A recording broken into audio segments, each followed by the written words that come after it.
Very good morning. Welcome to Mornings with Ken Rosato. It is Thursday, June 25th, 2026. Just June. That's it. That was the whole month right there. You just saw it go right there.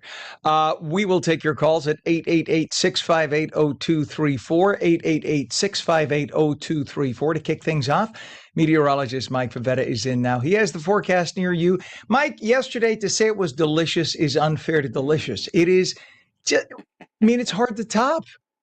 It really is. That low humidity, the crispness to the air, the rich blue sky, it really made for a perfect summer day yesterday. And today I think we'll come close with the threat of some afternoon clouds coming in, but overall continued comfortable weather. It looks beautiful right now with just some high thin clouds off to our north and west. They begin to move into New Jersey by this afternoon. Plan on another round of decent weather today. Not cool, but not too hot, which is kind of right in that sweet spot through this afternoon as we look ahead to tomorrow where the warm and humid weather arrives. That's ahead of the cold front, which comes in later on in the evening. So the best chance of seeing some wet weather is later on in the day tomorrow. Until then, enjoy the clearing, especially with all of that lovely sunshine today.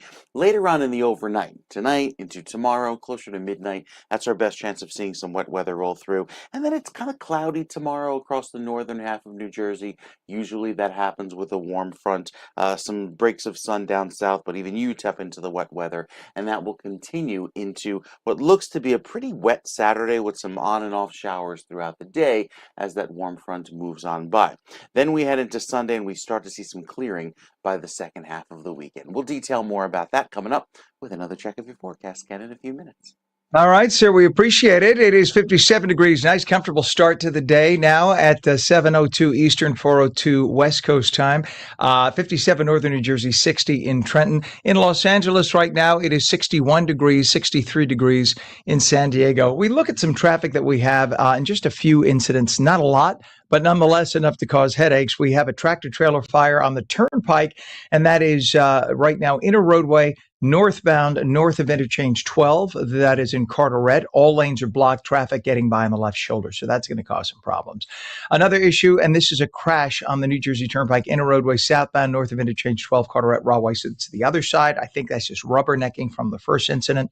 Truck fire 287 now southbound, south of exit 12, Route 623 Franklin. Right lane is closed. And we have a tractor-trailer fire also reported on the Turnpike in a roadway northbound south of Interchange 13 by 278 Goethals Bridge, Linden. Two left lanes are blocked there. Just an absolute mess right now. It's just an absolute mess. There's no other way to put it. Let me just bring up our Los Angeles traffic, folks, if I may. Let's talk about the crossings, the Hudson River crossings. We have the Lincoln and Holland now reported at 25 to 30 minutes at the Holland. It's 35 minutes at the Lincoln. You can see the stop traffic there at the Holland. And that is, of course, just morning drive traffic. We don't have any accidents or anything to report there. I'm looking. And the problem in California right now, it looks like on the 505 that there is an accident reported by Sepulveda. That's the only thing. And it's very early, obviously, West Coast time, 4 minutes after the hour. Well, two massive earthquakes struck Venezuela around 6 last night, collapsing buildings in the capital city of Caracas. The tremblers briefly prompted tsunami alerts for the Caribbean. I have friends who are in Aruba and in Curacao, and those areas were under a tsunami watch last night. That must have been terrifying for people because there's nowhere to go. You're on an island, a rock in the middle of the ocean. Fortunately, there was no tsunami. But of course, whenever there is a shift in the earth like that, there could be underwater activity that causes a tsunami. So everybody had to be on high alert. The quakes were a 7.2 and a 7.5. Those are massive. And they struck only like 38 seconds apart. Rescuers rushed to try to find casualties. We understand now at least 35 people are confirmed dead and over 700 injured, and they have just begun. Now, because we have a much better relationship with Venezuela, President Trump will be sending aid. It wouldn't have happened under Maduro. But under the current interim president that they have, who President Trump happens to like very much, they happen to have a very good relationship, which is unusual because it's the first time in decades that we've had a good relationship with Venezuela. So it looks like we will be sending aid to help them out. and I'm sure neighboring countries in the northern part of South America will help. But that is an absolute disaster for a country that is now struggling to get back on its feet financially and otherwise. Now that Maduro is out, they could sell oil to the world again and start making money and rebuild that country. And this happens. So this is an absolute mess. We pray for the good people of Venezuela. A lot of great Venezuelan Americans we have here who fled the communist regime of Maduro. And now they wanted to go back to family. And this is what happens. So we wish them the best. A plane made an emergency landing at Boston Logan yesterday after the captain suffered a medical episode and had to be removed from the cockpit. It happened on Air Canada Flight 7664, leaving Newark. It was originally headed for Halifax, Nova Scotia. It left Newark at 1:37 yesterday afternoon. Now, the first officer ended up taking control.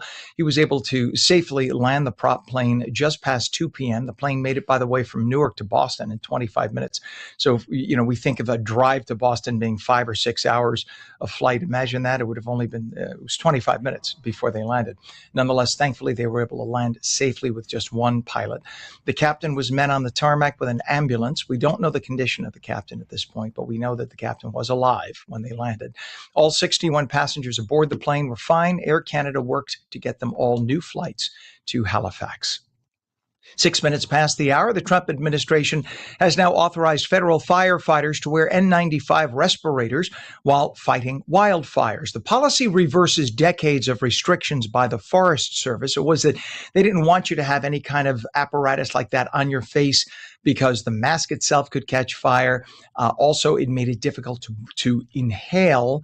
But they've just determined which is the lesser of two evils, in not being able to inhale as much oxygen or inhaling oxygen with tons of pollutants that could be cancer causing. So they now, under the Trump administration, they said, no, at least give them the option. And they will be able to wear N95 masks. Research links wildfire smoke exposure to cancer and heart disease. The agency is also launching new decontamination procedures. Now, get this. Used to be when they were done fighting that fire, and I had an uncle who was a fire captain. When they would get done fighting the fire, it's protocol that you have to wash down the truck, you have to wash down your uniform because you need it for the next fire, and also because it's just loaded with soot. And many times you didn't get paid for that. That was considered part of your shift. Well, that's ridiculous. So now under President Trump, they are going to get paid to clean up and prep. Excuse me as I fix my cable here. They're going to get paid to clean up and prep for the next fire. So you can see right there, they're taking care of stuff. So when they're done with fighting that fire, they will continue to get paid to clean up. They just risk their lives. They're supposed to not get paid to clean up. Come on. A radical leftist Biden-appointed federal judge permanently blocked key parts of President Trump's executive order regarding elections. The ruling temporarily stops a proof of citizenship requirement for voter registration. So the president said by executive fiat that in order to vote, you had to present identification. Somebody sued. This judge stepped in and said, President doesn't have that authority, even though it's arguable that under an executive order he could. What's funny is under President Obama, who signed more executive orders than just about anyone other than President Biden, there was never a question. Nobody ever questioned President Obama's executive orders. And many of them, you just scratch your head and say, that's not constitutional. But they allowed it to go through. And it was like they were afraid to ever question the good President Obama. But because they consider President Trump the evil one sent from Satan, everything, literally, you could pull it up. You will see that there have been more challenges to his executive orders than every other president in history. Is it because his executive orders are especially egregious? No. In fact, they're a lot less egregious than many, including President Reagan, many previous presidents. But yet it's an attack mob. Basically, if he signed an executive order that says we must save babies' lives who are gasping for air in the street, somebody would say you can't do that. You can't sign an executive order for that and challenge him in court. So right now, other proposed changes, we should say, include stricter mail ballot rules. Right now, in California, you can drop off your ballot in the middle of a field if there is a collection box with nobody watching. So you don't know if anyone has access to that box. And that's the question. How many people cheat? How many people have access to the boxes? Ken, there's no evidence. Actually, there's a lot of evidence. A lot of evidence. We know in Connecticut, there was a video camera of a woman who was a clerk in one of the towns, I believe in Bridgeport, who was literally daily piling stacks of ballots into these unmanned boxes because she thought nobody was watching. Well, it turns out somebody set up a camera and caught her literally putting in about 100 ballots a day to get the mayor at the time elected, who was already convicted of a crime. Imagine that. But that's the way the system works. And I'll let you assume which party that person was a member of. Okay. But you just scratch your head. So when you say there's absolutely no evidence, there's a lot of evidence, a lot of evidence. And by the way, even if it's one vote that's illegally cast, that impacts an election. It could take away, it could negate my vote, my legitimate vote, because that person's cheating. So why is one party so reticent to having the president of the United States simply say, if you want to cast a vote, you just have to be a citizen and have to be able to show you're a citizen? It's very simple. And the vast majority of Americans in both parties, Republican and Democrat, say, yeah, we should do that. Yes, 70% of Democrats agree you should have to show ID to vote. But the leadership in the Democrat Party doesn't want it. You got to scratch your head. Speaking of the Save America Act, which is the act, by the way, that would require that, only it's by Congress, not executive order, President Trump canceled a planned signing ceremony for a housing bill yesterday. He said he wants the Senate to pass the Save America Act first because they keep kicking it down the line. He's saying, oh, really? Well, if you want my signature on this housing bill that both Democrats and Republicans want, you better pass the Save Act, then come back to me. So the House already passed the Save Act in February. The Senate has been dragging its feet. It's a game they play, so we'll see what happens. They want to go back to their constituents and say, look what I did. So if they want to do that, they have to play with the president. Crews have begun dismantling Florida's so-called alligator Alcatraz detention center. The facility was only meant to be temporary. It was never a permanent facility. It's on the end of a runway, so with tents. So it was never meant to be a permanent facility. But some members of the media are making it sound like, look, it's costing us money. We have to rip it down now. It was to handle the huge influx of illegal migrants by the Biden administration. We had nowhere to put them. Remember, we were originally saying we were going to fly them to Cuba, to Guantanamo Bay. And then everybody screamed, you can't fly them out of the country. Can't do that.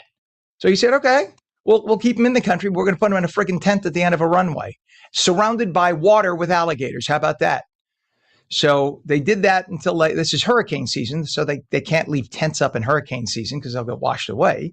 So now they're moving everybody out. And also the number of migrants being held there are way down because many of them have been processed already and deported.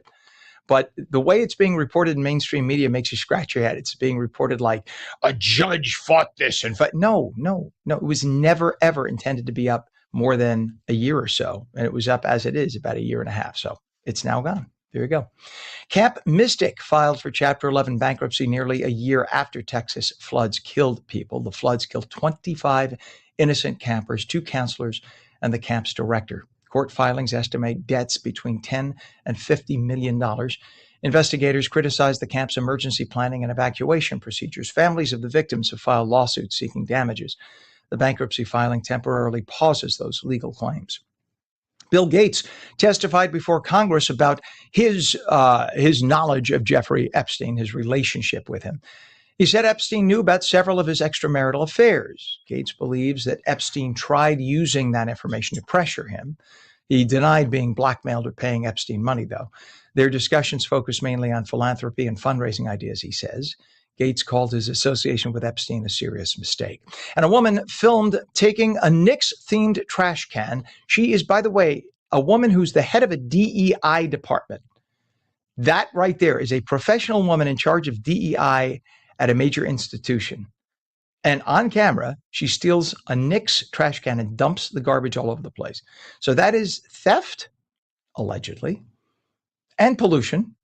And yet, I guarantee if you check it out, you'll see that she's on the left side politically and pro-environment, yet she had no problem dumping all that stuff all over the place. Really nice. Really nice. Go out and buy yourself a trash can for $10 and a thing of spray paint and just do it yourself. Why do you got to do that? Her name is Angie Baez. She worked as an executive director at, get this, J.P. Morgan Chase. And she dumped all that trash. Well, from what I understand, she may not be there for long. But yeah, you don't act as an executive for J.P. Morgan Chase and get caught on camera doing that. And the world's oldest known football has traveled from Scotland to Miami. The ball is believed to be 500 years old. It was discovered inside Stirling Castle during renovations. Experts date it to the era of Mary, Queen of Scots. The artifact will be displayed during a World Cup match. That is fun. Okay, so when we return, summertime usually thought of as carefree and fun, but summer can actually be a trigger for anxiety for kids and families. We will talk about that. You're watching Mornings. Come back in 2.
And good morning. Welcome back to Mornings with Ken Rosato. I'm he. It is 18 minutes past the hour. We have a temperature of 59 degrees northern New Jersey, 61 degrees now in Southern California, and in Fort Lauderdale as we welcome our friends from ONFLA.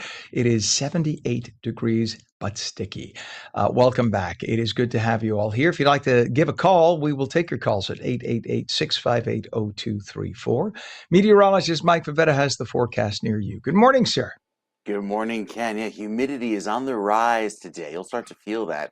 Oh, especially over the next few days with more of that muggy weather coming into play. We started out the day a little bit clear, but anticipate some more of that muggy weather to come in over the next few days. It's all coming from the south and west. You can see these line of showers that move in, kind of dragging along this cold front over the next few days. So we get our first round of rain overnight, and some of that could linger into tomorrow afternoon's forecast with these spotty showers again on Saturday, leading to a little bit of a wet start to the weekend. However, by Sunday, I think we clear out nicely. The big high pressure slides on down, and that will give us a return to the dry, comfortable conditions that we'll enjoy for the rest of the week into next week. So a little bit of that clear sky right now, and you can even see over the next few hours, those clouds starting to build today. Dry, however, a little bit of humidity, but not expecting any rain. And then later tonight into the overnight hours, around midnight, starting through the morning rush tomorrow and into tomorrow afternoon, some possible clouds and showers, and then looking pretty wet going into Saturday. So the forecast looks more humid, a little bit wetter, warmer into this weekend, and then we dry out just in time for Sunday and next week. We'll give you details on next week's forecast coming up with another check of your forecast, Ken, in a few minutes. Very good, sir. Thank you, Mike. It is 7:19 right now, East Coast, 4:19 West, 61 degrees now in northern New Jersey, and it is 62 in Los Angeles. A couple of incidents to tell you about. On 280, we have a crash westbound east of exit 5 in Roseland. Left lane is closed. 287, we have a truck fire southbound south of exit 12 in Franklin. Right lane of 3 lanes and the ramp lane closed. We have a tractor trailer fire on the turnpike, and this is in a roadway northbound north of interchange 12 Carteret Rawway in Carteret. All lanes blocked. Traffic now getting by on the left shoulder. That's an absolute nightmare. Another crash on the turnpike. This is in the other direction at interchange 12. Tractor trailer fire now at, well, there we go. You could see it. Look at the traffic. Thank you for getting that for us, Pam. On the turnpike, just an exit away, we have a tractor trailer fire. That's bizarre. A crash and a tractor trailer fire within a mile on the turnpike. This one is now inner roadway northbound south of interchange 13 by the Goethals Bridge in Linden. The 2 left lanes are blocked. Your Hudson River crossings right now, Lincoln and Holland are both jamming 35 to 40 minutes in. Which you can see the 139, which comes off of the turnpike going into the tubes, is just bumper to bumper. It's been that way for about half an hour. And the GWB upper and lower levels, very heavy, about 35 to 40 minutes in already at 21 minutes past. You can see the upper level on the right, lower level on the left. In Los Angeles, just a few incidents to tell you about. There's a traffic collision, unknown injuries in West LA at the 405 and Skirball Center Drive on-ramp. We have a collision, no injuries, South LA at the 710 and the West Willow Street off-ramp. And there's a collision at the 110 and Avenue 60 in Central LA. 21 minutes past the hour. You know, summer is often thought of as a carefree time for kids. But for some families, the break from school routines and the day-to-day can actually increase stress and anxiety. Your change in your schedule can be, and the daily structure, that you normally have for kids, that can be challenging. Dr. Liz Nissim is a clinical and school psychologist. We say good morning, Dr. Nissim. Good to have you on. Thank you so much for having me. Good morning. You bet. Well, good morning to you. Summer usually associated with fun and relaxation, but it could really be stressful for kids, right? Absolutely. It is. Most of us think of summer as being a great time, a time of less structure. But for many children, that transition from the structure of the school year to the flexibility of the summer can increase anxiety, ironically. And what are some of the signs of anxiety that parents should be looking out for in their kids? So, things to look for. Younger children are not going to be able to say, hey, I'm feeling anxious and use their words that way. So, for younger children, you'll see an increase in their clinginess or more tantruming or having a hard time sleeping and staying asleep through the night, waking up in the middle of the night, having complaints of stomach aches or headaches, or seeing any regression in behaviors. And that's usually what we see in younger children. For children who are more school age, they might begin to express concern about what's coming up. What is my day going to look like? What time, if they're doing camp or any summer activities, what time are we doing this? Because there is a lack of structure, or less structure, I should say, and not as much predictability in terms of where am I going? Who am I seeing? What are we doing? School is a very structured environment. They know exactly what to expect. So having more outbursts or having a hard time separating from parents. We even see signs in teens during this time where they begin to withdraw. And teens typically spend a lot of time in their rooms, but it's a change. So everything is a change. And that's when you begin to see, oh, there's something going on. Again, change in sleep patterns, sleeping too much, too little, an increase in irritability, excessive use of screens as a way to regulate and calm and distract, or just avoiding social interactions when you once had a child or a teen that enjoyed social interactions. Is there a time, though, that it changes from just summer boredom, a little stress, to something that maybe requires talking to somebody professional? My thought is when you're seeing this for more than 2 weeks, generally our children are able to adjust and acclimate to the new routine as long as there's a lot of predictability and it's communicated. So within 2 weeks, if you're seeing the same kind of behaviors, it's time to address it. That the anxiety is not just regular stress or just trying to anticipate what's coming next. And now it's more anxiety that needs to be addressed. And a parent knows when there's something up with their child, right? You could just tell. Your gut usually tells Absolutely. you the way they're acting. One of your recommendations, though, is to keep some structure in place. So give us an idea of what that looks like. So it doesn't have to be a rigid schedule, but it can during the summer, just even having a visual list on the wall in the kitchen or wherever is a central place in your home, having like a consistent wake up time, having a sequence of what's to happen over the course of the day, meal times, bedtime routines, whatever the planned activities, it could be day by day, just so that our children, young children, teens know what's to come. Many of them just want to know what's Mhm. happening today, what's happening tonight. And if there's a general structure that you adhere to, again, it doesn't have to be minute by minute or hour by hour, but just this is what we're doing next. That tends to really reduce the anxiety because it's a lack of control, not knowing what's happening. And a lot of our children need that, even during the summer, especially during I the was summer.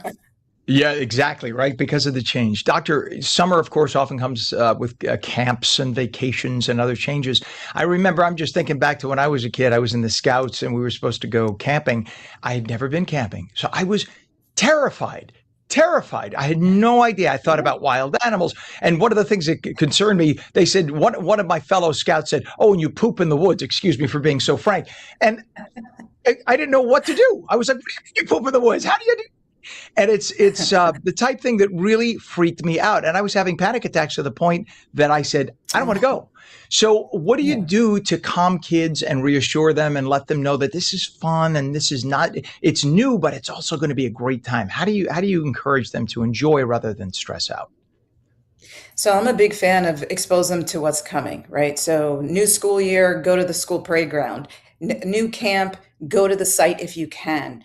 Show them where the bus stop is going to be or what time you're going to be leaving during in the morning if you're driving them, and review the schedule and talk through the expectations. Because it's really, I know for my own children needed to know where we were going. Even if it was like we're going Mhm. to a water park, my kids needed to know. So I would pull up on the website, here's where we're going. So they just had a visual. And then that became very important to me as a psychologist in private practice, that I have pictures of the office space so that children can anticipate where they're coming, even like just the door to the office. So having a visual of what it's going to look like, because they need to play that out in their mind. They need to Mhm. know, where am I going? Who am I signing in with? Right. And just walking through that so that the novelty is taking away. And now they're in their minds going, so first I'm going to go and we're going to sign in with the camp counselor. Then I'm going to go join my group. And then I'm, going to drop off my lunch or whatever the sequence is. But Mhm. knowing what that sequence is and having a visual of where you're going to be can be very helpful. It gives them control back. That's fantastic. Great advice, great information. I'm sure a lot of parents are feeling the stress already, and that's great advice so that both parents and kids don't have to be stressed out for the summer. Doctor, is there a website that people could check out? Absolutely. Psychedconsult.com. That's the name of my practice is Psychological and Educational Consulting in Livingston, New Jersey. Awesome. Dr. Liz Nissim, clinical and school psychologist. So important. And remember all aspects of health for our kids for the summer, psychological health, emotional health. Let your child enjoy their summer. And this is a great way to make sure they will. Thank you so much, Doctor, for coming on today. Thank you. Have a great summer. You as well. And maybe I'll go back to that camp now. Go it's ahead. Go only take been a look. Take some pictures and it's only video. been 52 years. I'll figure it out. Thank you so much, Doctor. Absolutely. Have My a great pleasure. day. Thank you. I love it. 28 minutes past the hour. When we come back, we're going to talk to our good friend. Yes, you're going to say deja vu, our friend from Binge, Tom Bergeron. He's going to talk about something different from yesterday. We're going to actually talk a little bit about how things are going with the World Cup in New Jersey. How are things? Is it good? Is it bad? The good, the bad, and the ugly with Tom Bergeron. He'll tell it like it is. It is 28 minutes past, and we're coming back in 2 minutes.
very good morning. 31 minutes past the hour, Thursday, June 25th, 2026. Welcome back to Mornings with Ken Rosato, live on the East Coast and the West, and also our good friends in Florida on our new channel on FLA.com. Now, meteorologist Mike Favetta has a slightly stickier forecast near you. Good morning, sir. Good morning, Ken. It's going to start to feel like Florida around here really quickly, especially this evening. You feel it when you step outside this morning. There's a little bit of mugginess to the air. The humidity is a little bit higher. You can thank a little bit of a south and southwesterly wind for that, pushing up a lovely amount of sunshine, but also quite a bit of humidity too. And it feels more humid through this afternoon as compared to yesterday. Even more humid with the clouds and showers going into tomorrow. Out on the West Coast, it is dry as a bone, staying nice and clear today, and with a little bit of that morning marine layer giving way to some clouds this afternoon. Lots of sunshine each day.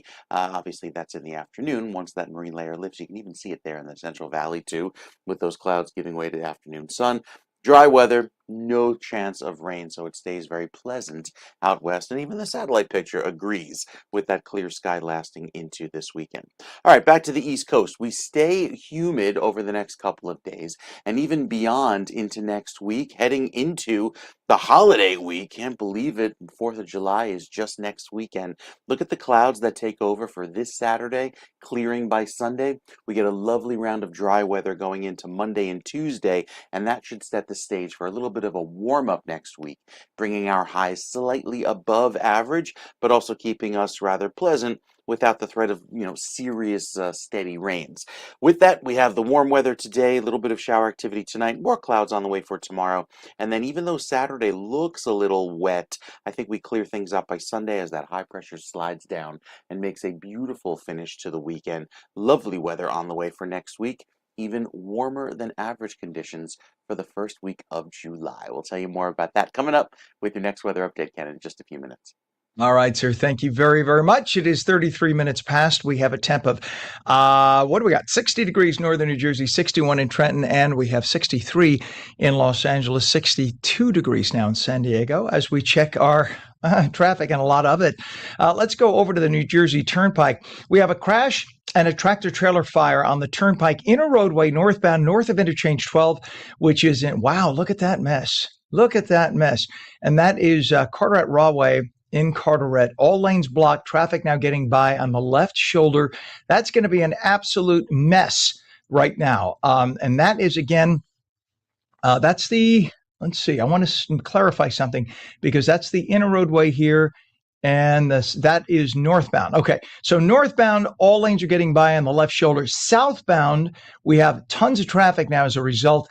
All lanes are open to traffic southbound. They were closed earlier. So northbound, we still have the lanes closed. Southbound, they are now open. All right, just to clarify that.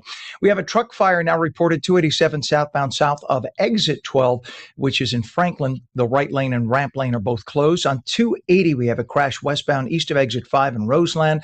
Left lane is closed. Garden State Parkway crash southbound by exit 140 in Union. The left lane is blocked there. Hudson River crossings are a mess. We don't have the 495 cam. Of course we don't have it because today and right now we have police department activity at the Lincoln Tunnel. The eastbound side, of course, from New Jersey into New York. We're told the center lane is blocked by the toll plaza in Weehawken. So don't know what the police department activity is. Could be anything. Could be an accident. Could be a medical emergency. We don't know. Nonetheless, your approach now to the Lincoln Tunnel is going to cost you $45. Your approach to the Holland, we do have this camera. This is Route 139, making your way. Look at that mess. Somebody will get up there with Windex. I guarantee it'll take about 2 years, but someone will.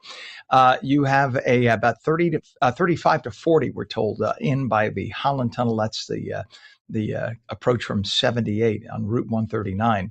And then the GWB is also an absolute mess with 40 to 45 minutes in. The upper levels on the right side of your screen, lower levels on the left. And good luck getting into Manhattan today, folks. Over in LA, just a couple of things to tell you about. Traffic collision.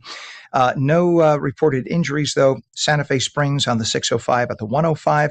And then we have an animal on the roadway and Central LA at the 5 and the 10 where they intersect. So that's a major intersection. That is right in the heart of LA. And then there's a collision. No injuries reported South LA at the 710 and West Willow Street off ramp. It is 36 minutes past the hour. The FIFA World Cup well underway in our region and around the country, bringing international attention, thousands of visitors, and plenty of excitement. But beyond the matches themselves, questions remain about transportation, economic impact, and whether local businesses are really seeing any benefits that the people expected. Joining us now is Tom Bergeron, owner, founder, editor-in-chief of Business in New Jersey Every Day, binge.com, binje.com. He's here to talk about what he is seeing as the tournament unfolds across the metro. Good morning to you, Tom. Always good to have you back. Ken, good to be here. Likewise. It feels like deja vu, like yesterday. So what is your overall assessment of how things have gone so far in New Jersey? This has been good, but there's been, I think, a lot of businesses expected lines of people to come to their businesses, right? So I was thinking about this segment, and I think the best way to describe it is you have on the one hand the hope and the expectations, which might have been somewhat unrealistic, and then you have the reality, which actually might be better than people are saying. So it's really a mixed bag, what you're talking about. I mean, you can start right with the men's team itself, 2-0, mm-hmm. They play tonight. All of a sudden, people are talking about them winning the World Cup or making the final. Quite frankly, if they made the quarterfinals, it would be the greatest result that they've ever had in the modern era. So we need to be careful of what the realities are and what the hope and the expectations are. And I think that filters its way through traffic and business and all that. Yeah, you're right about the realistic hopes. And I think a lot of people figured 1.25 million are coming to the area. Everyone's coming to my deli. They're all coming to my deli to get my World Cup FIFA special hero with such and such. You know, you might get a dozen, but a lot of people are staying realistically in Manhattan and taking transportation over to New Jersey. And I think that was a big factor that a lot of people didn't anticipate. They figured, oh, the hotels in New Jersey will all be packed. Meanwhile, a few weeks before this began, we had hotels available, right? Hotel rooms available in northern New Jersey, 100%. Which I think was a surprise it was to almost many. Name your price on some of those. Look, let's start by giving the new administration credit. They mm-hmm. decided to do away with the Fan Fest in Jersey City at Liberty State Park, which, while it had an unbelievable backdrop, what more could you want? It was difficult to get to, and the idea that they were talking 50 to 100,000 people a day would be going there to watch the matches just was not realistic, was not going to happen. So you give credit to the Sherrill administration for sort of pulling the plug on that and saying, we are going to try to give a lot of smaller dollars to smaller venues around the state. And those, again, when you look at the realistic nature of it, have been pretty successful. The Flag Cities program, which is probably the hallmark of them, there's going to be 7 events. Their first event in Jersey City drew 15,000 people. They had one in Newark last night. They have 4 more to go. So those have been great, right? You're getting local activation. And then you're seeing some of the other things down in central Jersey where the Yard with Devgo and Chris Palladino putting games at New Brunswick have been great. They had something called the Battle of Basking Ridge. They realized that Brazil and Morocco were both staying close to Basking Ridge, Bernard's area. They did a Saturday one-day festival, got a lot of people out there, had a lot of fun. Local businesses benefit because they're in their town. That's the way it's going to happen. There's been some great activations at American Dream, but if you were expecting all of these people to come and show up at the local shops, it just doesn't work that way. And it didn't work that way in the Super Bowl, and they made a good effort. But really, it's the bigger festivals that'll do better. Now, that being said, some of the small places, we did a story on La Fortaleza, which literally you can see MetLife Stadium in Carlstadt. They're doing great, but it's not because of FIFA. It's just because they always do great. And they put up a great soccer atmosphere and a lot of the regulars, and they got some of the locals to come. That's the type of thing that's really excelling so far. Yeah, I mean, I always tell people, think of yourself. You go on vacation to Italy or to Ireland or wherever. Do you go to Joe's Deli down the street? Do you go to the place is right in the touristy area? You know, you don't even know that such and such exists 15 blocks out of the way. And how are you going to get there? So just be realistic. Now, for those people who are going to be here for weeks, they'll have time to explore. But for those people who are only going to be here for their tournament and then they get eliminated, well, they're going to be gone. So I think you're right. Reality here. We have to really wake up to the reality. How do you think transportation's been working out? So again, expectations versus reality. Anyone that's been to a Beyonce concert or a Giants game at MetLife Stadium, you do not get in your car and just drive away and everything's all great. So the first day of Brazil and Morocco of the event, there was a lot of people complaining that it took 2 or 3 hours to clear the lot. That there's only so many trains that can come and so efficiently they can do. They were very proud of the fact that the other day for the Norway-Senegal match, which had been the highlight at MetLife Stadium, we can get into that. It rained. It started raining right after the game, and within 2 hours, they had everyone cleared out of the way. And I know that sounds like a lot, but there's only so many people you can get on a train and a bus at the same time. They have this working methodically. They're doing a good job. Again, anyone who sat out in a Giants game in the parking lot knows the pain of it. And remember, you're talking about a soccer match. Everyone stays till the final whistle. Everyone leaves at the same time. Nobody's leaving in the 7th inning of a game, so to speak. No one's tailgating after the game for an hour, so to speak. So you have a funnel that's difficult to handle. And it's easy to complain. It's easy to say we should be out of there. But overall, I think they've done a pretty good job. I personally anticipated way more traffic than we've gotten. In fact, I think traffic is worse in Manhattan because they shut down so many roads in order to get people to and from than New Jersey. Because I'm still working at radio in Manhattan. I go back and forth on the weekends and a couple of days a week. And I'm finding getting there from New Jersey is fine. Once you get to Manhattan, it's been a freaking nightmare, even on the weekends. So there's where the traffic issues are. But New Jersey, I think, you're right. Governor Sherrill, I think her administration, I think they've done as efficient a job as any human beings can be expected to do. You know, it is what it is. There are certain realities. They can't snap their fingers and make certain things happen. And the fact that they just got here, I think they're doing a very good job. It's pretty darn organized. I haven't heard a whole lot of complaints in going to businesses in that area. New York, this always happens. The big event comes to New Jersey. New York gets the benefits of the hotel. So if they get the traffic, good for them. I thought one of the keys, the game the other night when the Norwegians came and just put on a show with their uniform rowing in the stands and just going nuts. And that's a spirit of an event that you don't see in the U.S. for any. You can go to the Final Four, the Super Bowl, the World Series. You don't see that type of spirit. That's what the World Cup brings. But where were the Norwegians yesterday? They were at Citi Field. So that tells you they weren't staying in Secaucus if they're going to Citi Field for a game. Yes. And that's okay. If I'm from Norway, I'm probably staying in New York City rather than North Jersey. I hate to say it myself. Like you said, when you go to Rome, you know, you're not going to the little place. You're going to see the Colosseum. Right. You don't say, to Joey di San Josefino, which is about 37 miles northeast of Rome to the west, to the north. Hey, 27 cabs, you can get there. You're right. Exactly. You stay right near the Colosseum. You want that view. You want to be able to take the picture, et cetera. So, I mean, I think all in all, what would you grade it overall? If you had to just give it a grade of A through E, what would you, I don't know what E would be. I guess that's lower. That would be like not quite an F, but what would you give it? Again, what are the expectations? If people thought that the entire world was going to stop because the World Cup came here, as it does in some other countries, they were mistaken. Look, the Knicks championship was more important than the World Cup for a while. I think right now you have to give it a 7 or 8. You're seeing some good atmosphere. I'm going to go to Philly today to check out the atmosphere down there. As the tournament kicks into the knockout round next week, I think you're going to see a bigger understanding of what's going on. But again, this is soccer is growing. Soccer has reached a level of saturation. This isn't 94, but it's not the Super Bowl. It's going to outdraw the Super Bowl globally, but it's not going to be the interest of the Super Bowl locally. We just have to accept that and realize that this is a cool, fun tournament. Enjoy it. It'll be gone in a month. And, it's a once in a generation thing. Look at Tom Bergeron playing the parrot. My gosh, you and your logic. Damn you. Owner, founder, editor-in-chief of Business in New Jersey Everyday, binge.com. We love when you come on all the time. Tom, you say it like it is. Tom Bergeron, thank you for coming on, my friend. Always a pleasure.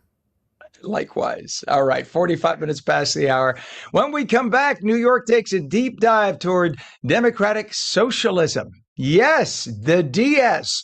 Why now? What caused it? And where is it headed? News Nation's Elizabeth Pran is going to be here to talk about it. We're coming back in 2 minutes.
Welcome back to Mornings with Ken Rosato. It's 48 minutes past the hour. Taking calls at 888-658-0234. Meteorologist Mike Favetta with a forecast at your city. Good morning, sir.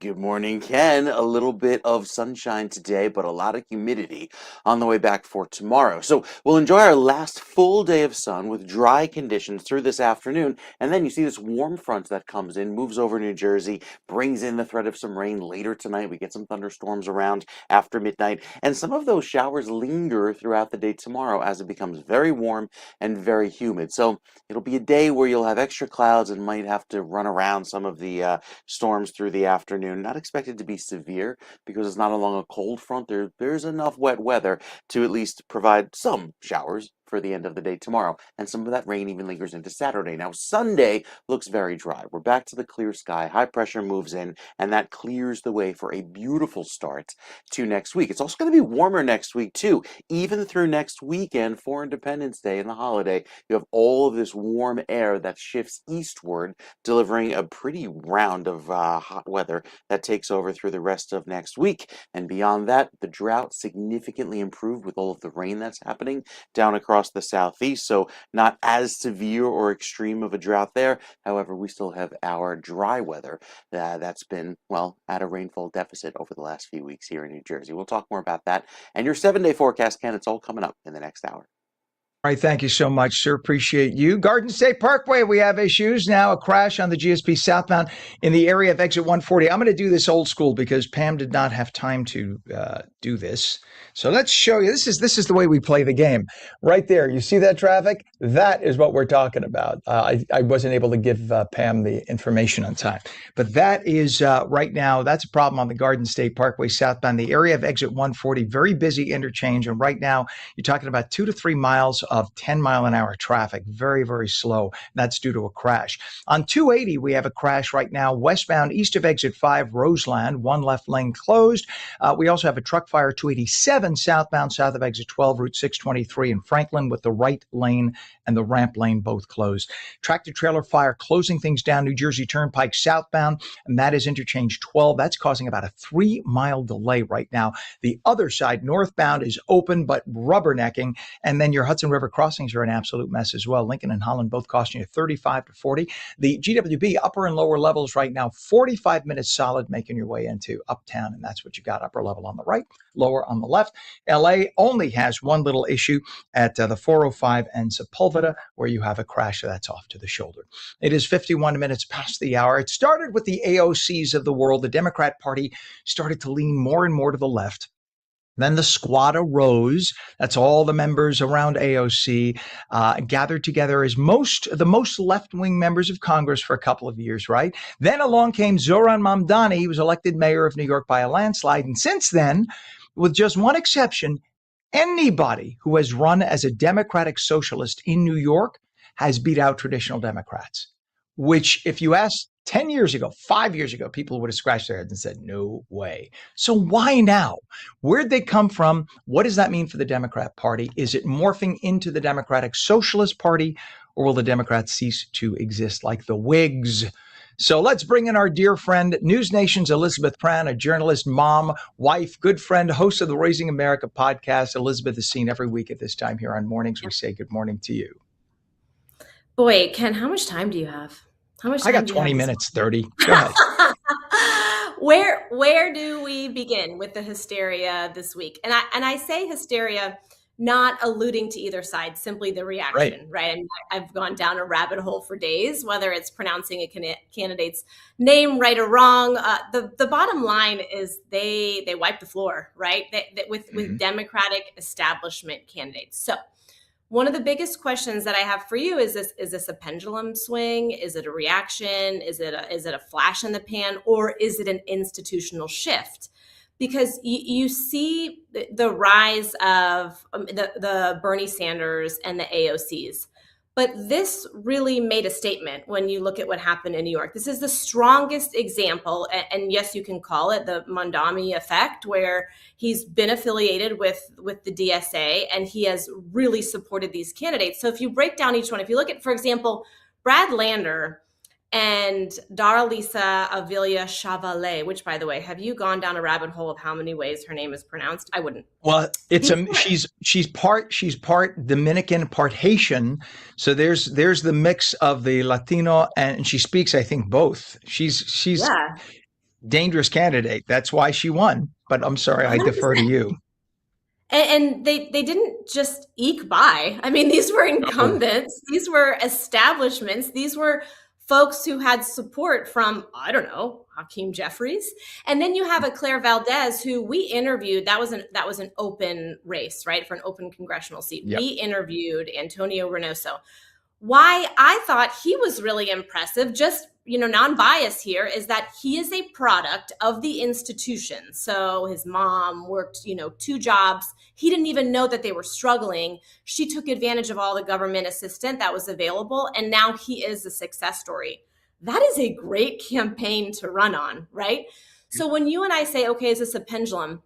What are they running on? Why are they being excessive? Why are they being so successful? Well, there is a movement right now, and there is an affordability crisis, right? So if you're running on unions and you're running on the fact that private equity is buying up the American dream and then renting it back to you, well, that's pretty easy to digest. That's also easy to digest when you're selling it in 60-second verticals that are going viral on social media, and you have 20-year-olds who are saying, you're right, I literally can't buy a home and I have a job. So they are being actually fairly successful. What I will say is that we are in a primary. Campaigning and governing, as you and I have seen, are 2 very different things. Social media campaigns and then going down to DC and working with members of Congress are 2 very, very different things. Put your money where your mouth is, finish the general, which, by the way, this is New York. They're probably all going to be elected. But let me see how you are going to govern. That is something wildly different from a primary campaign, right? Yeah. And just to remember, think about this. Under the last administration, and this is not to blame, but the reality is statistically, millions upon millions upon millions of migrants, both legal and illegal, came into the U.S. and they didn't settle in Waukesha. They settled in the big cities. New York being one of them, in fact, the primary one. So you have upwards of 1 to 2 million migrants, legal and illegal, in New York City. 1 to 2 million. What does that do to the foundation, the mindset of the masses? Now, the legal migrants, when they become citizens, they could vote. In the meantime, many of them have registered with driver's licenses, and many, we find out, have probably voted. Certainly, they voted in local elections. So the question is, how has that had an impact? So think about these statistics. Right now, New York City is 70% non-white, okay? 50% of all households in New York City, English is not the primary language. 50%. That number was 26% 5 years ago. It is now 50%, and it's not just Spanish, it's every language of the world being spoken. And 40% of all people who live in New York were born in another country. Now, when you take all that and you think these are people who come to this city, okay, with ideas of their own government, they don't understand the concept of liberty, freedom. They're coming for a job. They're coming for something better, but they don't grasp the full concept of America, and that we don't take money from this person and give it to that person. That's not America. They just think, I'm poor, this person rich, I take money. And I'm not trying to make fun with the voice. I'm just saying that's the basics, because we got to eat, you got money, we want it. That's when you get DSA. And I think that's what you have. When you have too many people at once coming into a city and they can't properly assimilate, there you go. Well, assimilation, that's really the sticking point here. So on that argument, going forward, then how does the Democratic Party have an identity crisis? Because if you look at the success or whatever your opinion is of the mayor of New York, he ran on a number of issues, some of which are unattainable, some of which, can you say, universal childcare, are something that can be adopted by the Democratic Party. We saw him agree with that, agree with Governor Hochul, get additional funding, and now more children have support. If children have support, then folks can go back to work, and then we all win. So that is something that can be adopted. But when you talk about free transportation and then free grocery stores, the governor's going to say, that's not something I can get on board with. That's unobtainable. We need that money to fund the transit system. So that's not something that's feasible. My question to you, my statement to you is, what does this mean for the Democratic Party going forward? Because let's talk about assimilation. Do they have to bring in some of these ideas? These folks are winning. These are not small statistics. So as you mentioned, the statistics of folks moving into cities, they will go vote. They will be represented. So what does that mean going forward is really the big question. I think that Here is Zoran Mamdani right here. Here is Kathy Hochul, the puppet. That's what I think is going to happen. Zoran's in charge. Kathy has no say. Kathy Hochul, whom I viciously mock because of her buck teeth, bad tooth cap job that she had. Don't you come for my smile.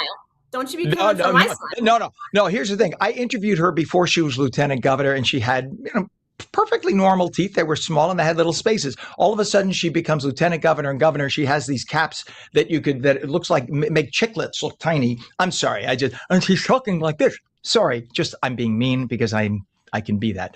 But the reality is she will do anything to survive politically. And she now knows the pendulum has now shifted that way.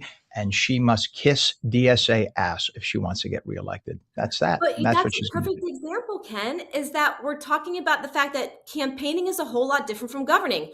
Your teeth are on the table for criticism when you are the governor because you put yourself in that position. You have to be, what am I going to do? A Game of Thrones? You have to withstand the fire. You have to be ready for it. When I interview these candidates, I always say, why are you leaving the private sector? Do you know what you're getting into? You can't pay me to run for office because I don't really feel like I don't feel like I know what you have to experience, and these people have to experience that. Let's see how they're going to do. You got a cool guy on your Raising America podcast. One of my favorite Congress members. Did I see that's coming up? Mike Lawler, one of my favorite people in Congress, because this guy reaches across the aisle like it's nobody's business. Yet here's a perfect example of a Republican that would still work in New York because he knows he can speak both languages, if you will. So I defer to you. Well, listen, this is the guy who represents where George Soros lives and the Clintons lives, and he's a Republican. It doesn't get any better than that. But listen, the Democrats have a lot of eyes on this, right? So this is another example where everyone is fighting to get to the majority in the House.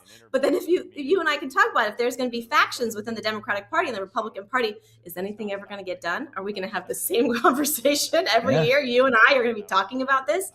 Will they get anything done is the bottom line. I'm probably going to say no. It's just our taxpayer dollars for a cat fight.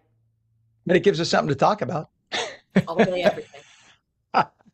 All right, my dear friend, journalist, mom, wife, host of the Raising America podcast. Check it out on YouTube. News Nation's Elizabeth Pran. Thank you as always for coming on this morning, my friend. All right. And for those of you watching on New Jersey, you stay tuned because we're going to be right back with local news, traffic, and weather. If you're watching on LACA on the West Coast, stay tuned for your local news, and we will be back in 2.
very good morning. It is Thursday, June 25th, 2026. Welcome back to On New Jersey Mornings. I'm Ken Rosato, taking calls at 888-658-0234. Let's bring on meteorologist Mike Favetta, because, Mike, we got a very sobering update here. And we knew when we heard that in Venezuela there were two earthquakes back to back, two massive earthquakes back to back, 7.2, 7.5.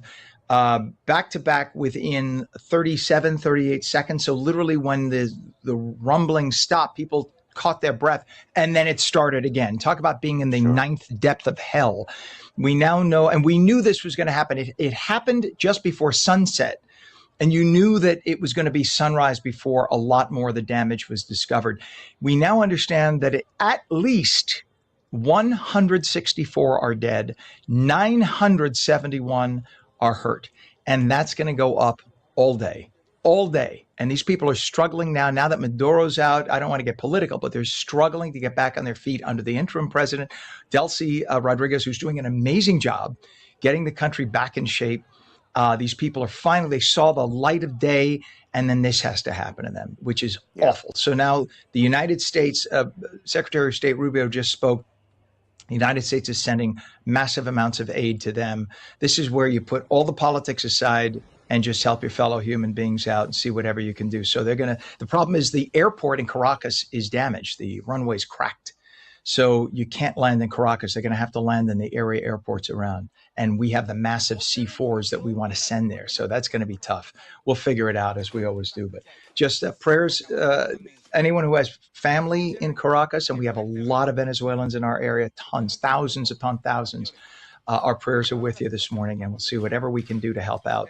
But 164 dead, 971 hurt. Sorry to take some of your time, sir. And from a search and rescue perspective, Ken, when earthquakes are that large, the aftershocks are usually quite large as well and go on for weeks. So to have magnitude 6 and potentially even another 7 occur in the next several days is certainly likely, as I'm sure they still have the shaking continuing this morning.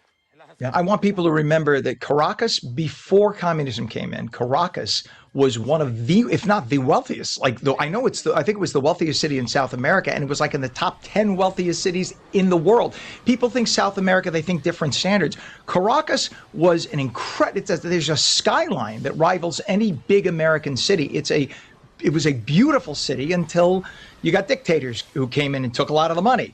But they make oil money, and they're headed back that way now. And it just breaks my heart to see these people who, if you went and visited Caracas, I did 25 years ago. If you went and visited Caracas, you would think you were in Minneapolis or Los Angeles. It's a beautiful city. And I just pray for these people and hope they get back on their feet. This is devastating for them. But anyway, sir, thank you very much.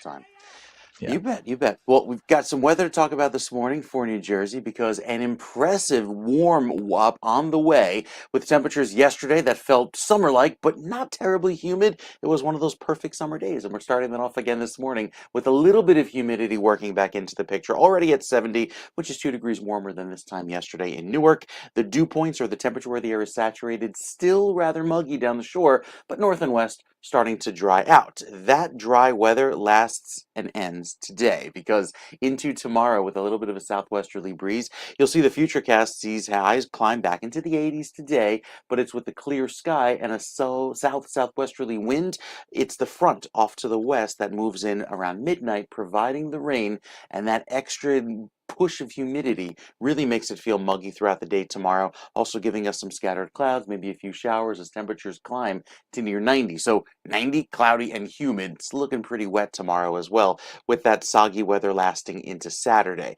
I think Sunday looks much drier, so if you have any outdoor plans, Sunday is the day to enjoy them, especially with the milder feel and a drier start to next week as well. Next few days featuring the warm up today, rain on the way for Saturday, and then drier and sunny again by Sunday. Ken, we'll talk more about the weekend weather coming up with another check of your forecast. Sir, thank you. 63 degrees right now, northern New Jersey. We have 67 degrees in Trenton. And the FIFA World Cup has brought international soccer fans to our region and certainly elevated soccer's role in the United States and in northern New Jersey. But many local restaurants, bars, and hotels say they have not yet seen the economic boost that they expected. We talked with our friend from Binge.com, Tom Bergeron, about this a little while ago. As businesses look to make the most of the tournament and avoid potential legal pitfalls, we are now joined by Damian Conforti, who is the chair of the Hospitality Law Group at Mandelbaum Barrett and legal counsel to the New Jersey Restaurant and Hospitality Association. Good morning. It's great to have you on, Damian. Thank you, Ken. Thanks for having me. It's great to be here. Well, we talked with our friend Tom Bergeron from Binge.com, who, he's all about New Jersey business and he knows the deal. And yes, I get what he was saying earlier. I'm not sure if you saw the interview. He was saying that a lot of people didn't regulate their expectations and they thought, 1.2, 1.3 million people are going to come here. We're going to all have a windfall.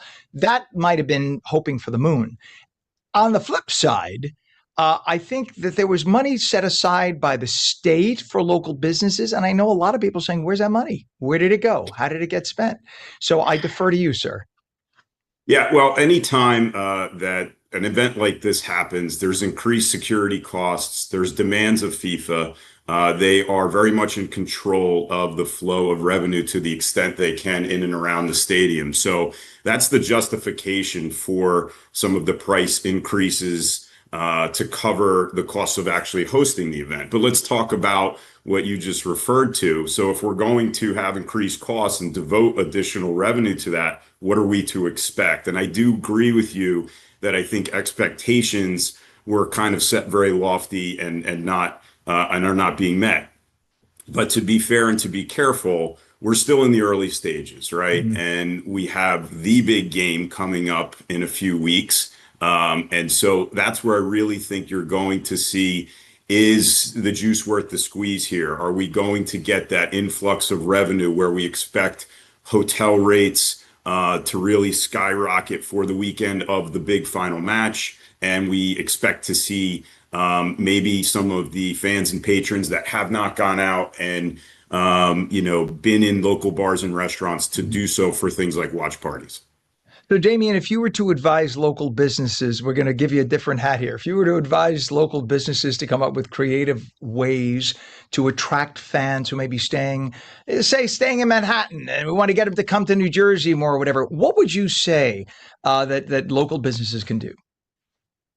Well, history is a teacher, right? It always is. And I think with anything, you have to know your business, you have to know your brand and what you're putting out there. What's the specialty item? What's the draw for you as a local business or a local hotel? Is it proximity? Is it the fan base? We've seen these great videos of the Norway fans all around the tri-state area, really just putting on a show. Is there a draw there for you as a local business?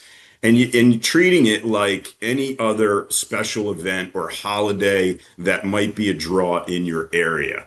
Use this as a time to focus on sponsoring and getting the word out for what your brand is and where you can allocate resources around some of these larger matches where it might be a draw, with an eye toward, we always want this to have a long-term effect. I say that history is a teacher. We've seen this with the MetLife and the Super Bowl. I think it was 2014. There were a lot of challenges in getting fans in and out of what is MetLife Stadium, now known as New York, New Jersey Stadium for purposes of the FIFA World Cup. But the teacher there is that you need to understand the traffic patterns. You need to understand how fans are going to feel waiting as long as they are to get into the game, to get out of the game. And then you need to understand the rules around sponsorship. I mentioned FIFA has essentially a lockdown on corporate sponsors, and you need to look no further than the stadium itself to see, when you look up, it's New York, New Jersey Stadium.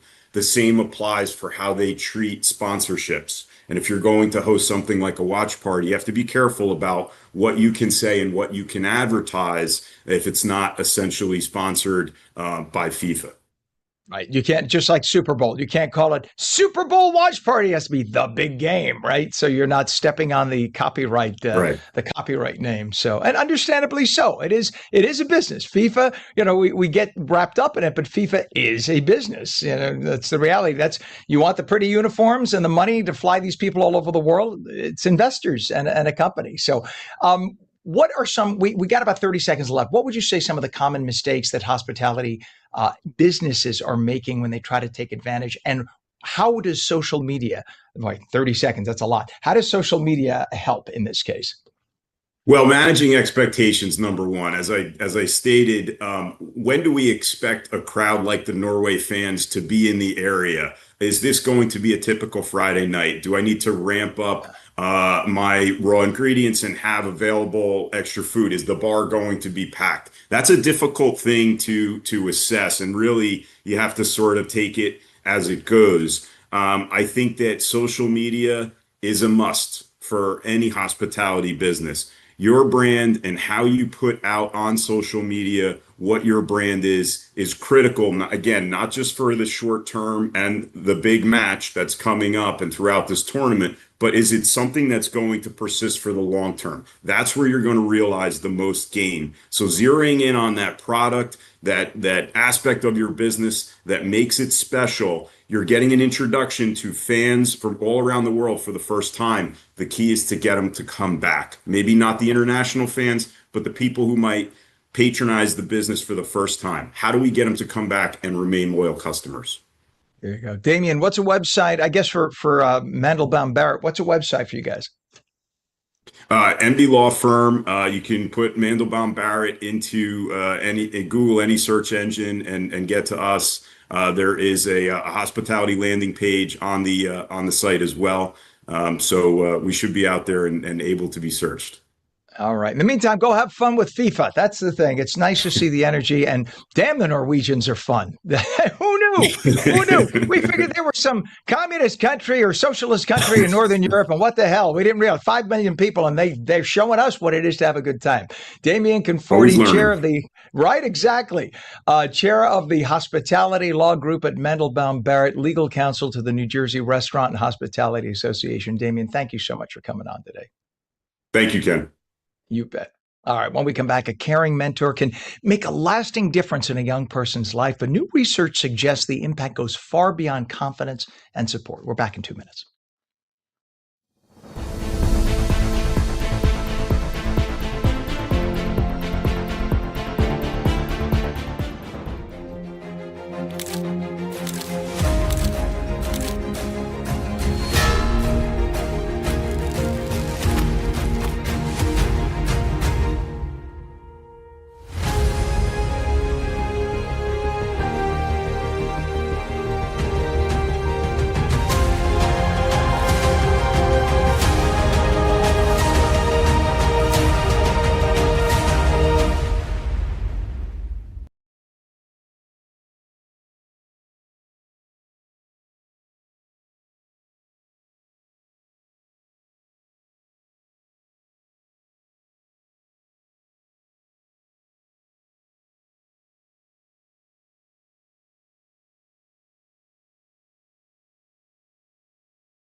Welcome back to On New Jersey Mornings. Ken Rosato at 8:18, taking calls at 888-658-0234. Straight to meteorologist Mike Favetta, who has the full Garden State forecast. Good morning, Mike. Good morning, Ken. Beautiful weather today. Another repeat of yesterday's awesome forecast. And with the dry weather that remains today, we stay nice and clear this morning into the afternoon. Humidity in check and temperatures feeling quite average. And we like average, especially when they mean the low 80s with sunshine throughout central New Jersey today. You notice that the dew points or the humidity climbing throughout the afternoon tomorrow. Anytime we're above 70, that's where it feels like Florida humidity. And that's what we tap into by Friday, especially in the afternoon, where it stays very warm and muggy in through Saturday as air temperatures hover in the mid 80s up to around 90. That high humidity lasts for Friday and Saturday. So we're back to the very muggy weather to start the weekend, but we finish the weekend on a little bit of a dry note, especially by the end of the weekend. Now, with that high humidity and heat, temperatures will feel like they're in the 90s briefly both days on Saturday and or Friday and Saturday, and then we clear things out nicely by Sunday, leading to a much more pleasant feel on the way into next week. So with the UV index back up at an 8, which is very high on the scale, need the sunscreen, you could burn quite easily given how clear the sky is and how nice and warm it feels each afternoon. So the futurecast showing with our next round of rain not coming until later tonight. We're dry all this afternoon. We get a lovely breeze off of the water, keeping the coast a little bit cooler, but you head inland and it feels hot and humid. And with that, we have a few extra passing clouds and showers in through tomorrow afternoon. And again on Saturday, I think Saturday will have times of dry weather, but plan more so on the clouds and a few passing showers. Sunday is nice and dry. And then, of course, back to work and maybe starting off camp on Monday. That's where the clear sky remains and should be remaining all through the rest of next week, even with the long range futurecasts putting all of that sunshine around us, even into the holiday weekend. We'll tell you more about it coming up with the check of your forecast and the 7-day weather, Ken. It's in your next weather update. All right, Mike, thank you, sir. 63 degrees right now in northern New Jersey, 67 degrees in Trenton, it's 61 degrees Cape May, and 64 in Vineland. A caring mentor can make a lasting difference in a young person's life, but new research suggests that impact goes far beyond confidence and support. There's a groundbreaking study that's showing that mentorship can also improve educational outcomes, increase earning potential, and strengthen local economies. So it goes on. William Salcedo is the executive director of Big Brothers Big Sisters of coastal and northern New Jersey. We say good morning to William. Good morning, Ken. Thank you for this opportunity. Well, it's great to have you on. I know Big Brothers Big Sisters does insanely, incredibly good work, and you've been around for a long time. I don't know how some communities could exist and the kids in those communities could exist without your organization. So tell us about how long you've been serving, 50 years, your organization.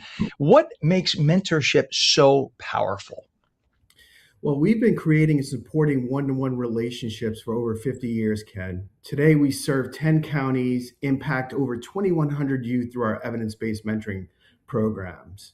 At its core, our mission is simple: helping young people reach their potential.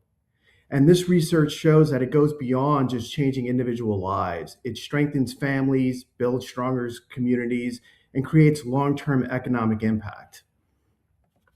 And I think what people don't understand is, especially when you have many households that, excuse me, I'm controlling social media with my right hand and talking to you with my left here. That when you're dealing with households that in many cases are broken households, et cetera, and kids may not have one or the other parent at the home or not a sibling to turn to. Having Big Brothers Big Sisters there is everything, because you're talking about having somebody there while the parent may be struggling to work and bring in money. Just somebody to talk to, somebody to ask advice of, somebody to help with homework. People just don't give it the thought. They take for granted when they have it, and they don't realize how essential this is. So talk about what some of the research has found. Well, there was a recent study conducted by Harvard University and United States Department of Treasury where they were able to follow Big Brothers Big Sisters mentees and see how they did later in life. What they found, Ken, was remarkable. Kids were more likely to go to college, higher incomes in their adult lives, and just greater economic opportunities for them. Yeah, and if you think about that, you're talking about changing the trajectory of somebody's entire life. And when you have kids who go to college or trade school and come out and have a career in their early 20s, as opposed to getting in the criminal justice system, you're talking about impacting the entirety of society. So just doing that little time, volunteering a little time to help a kid, rather than sitting back and complaining about these kids today, that can make all the difference, not just in their lives, but society at large. That's correct. And the data shows, Ken, that mentees are 20% more likely to enroll in college compared to their non-mentored peers. And when they enter the workforce, it's incredible. They're experiencing a 15% higher income between the ages of 20 and 25 compared to their non-mentored peers. And the last data point, which blew my mind, was that as adults, a mentee's income aligns more closely to the higher income of their mentor compared to their family of origin. So they're striving their economic impact to what their mentor's job status is. So for example, I've been with the organization for 18 years, and we've had littles that have gone to college, they become engineers, and they've circled back and they're mentoring kids and they're paying it forward. It's an incredibly unique experience to be part of this organization. Now, you say be part. So how does somebody become part of the organization? Is it just open to parents, to teachers, or anybody who can donate, dedicate a day or two a week? I mean, talk about what it takes to be a mentor. Just being yourself. It's doing little things that you do every single day, taking a walk, going for a hike, shooting hoops, going to the museum. It doesn't take a lot to make a huge impact in the lives of a child. It cost our organization $2,000 to put together a relationship for 1 year.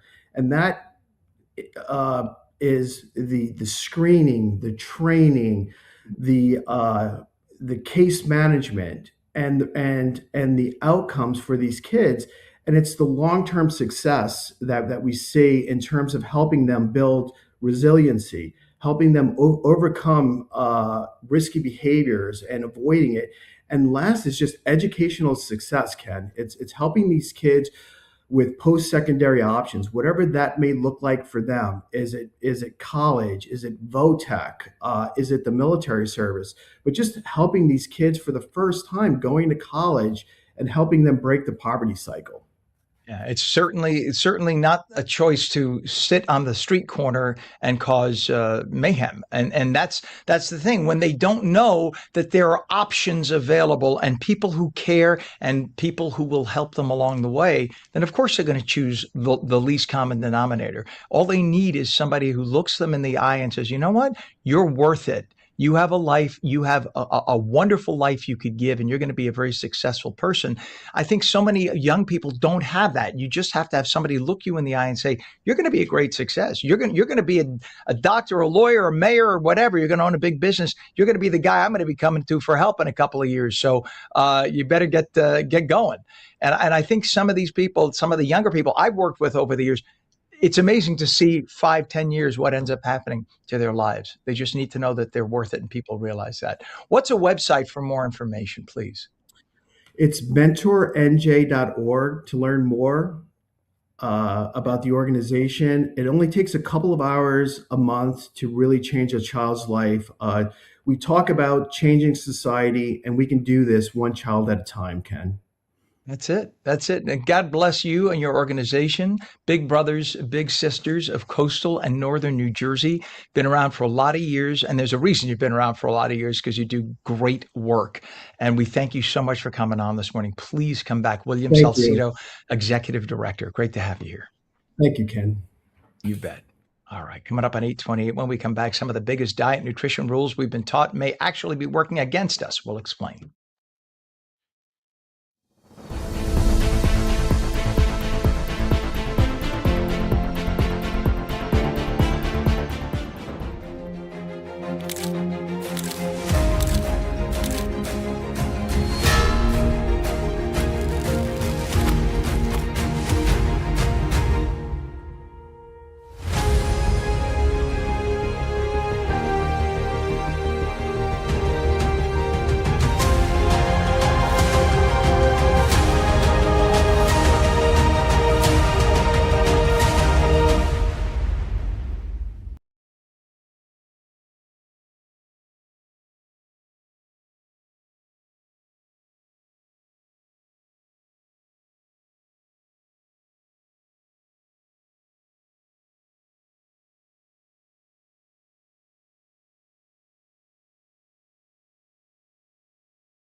very good morning to you. It is Thursday, June 25th, 2026. Right now we have a temp of 63 degrees northern New Jersey, 67 degrees down in Trenton. And it is Ken Rosato here. Welcome back to On New Jersey Mornings. Mixed sun and clouds today. Straight to meteorologist Mike Favetta with the full Garden State forecast. Mike, a little stickier today than we've had.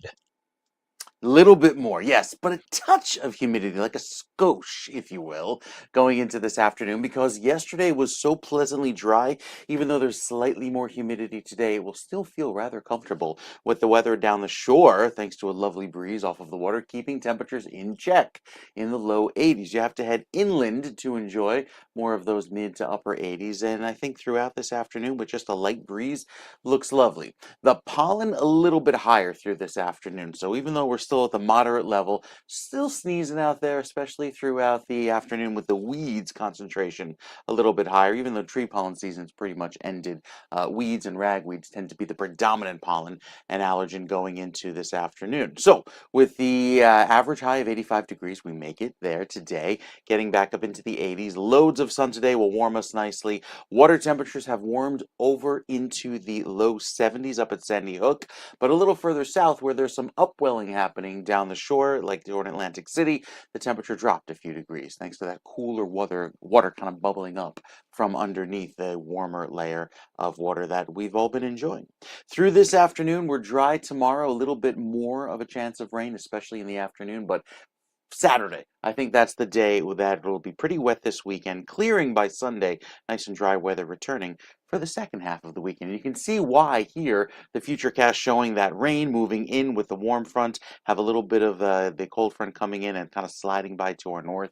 That's why tomorrow, on Friday, we have some spotty showers through the afternoon, but it all clears out by Sunday. Big high pressure sneaks on in from the north and west and pushes out the clouds, the showers, brings back lovely dry weather, and it'll feel very pleasant going into the next several days.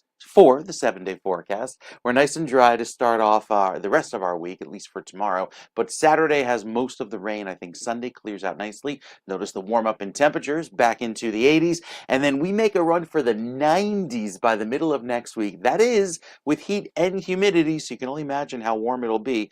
Places down south could be up to 98 degrees at the beaches by next Wednesday. So really hot weather coming in just about a week away, just in time for the 4th, Ken.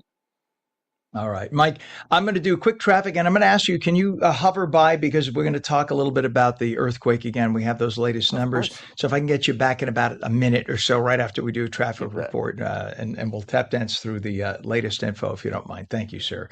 It is 60 degrees right now, northern New Jersey, 67 degrees in Trenton. So inland, it's getting warmer more rapidly. You get the little bit of a lower temperature near the water still. So, pardon me.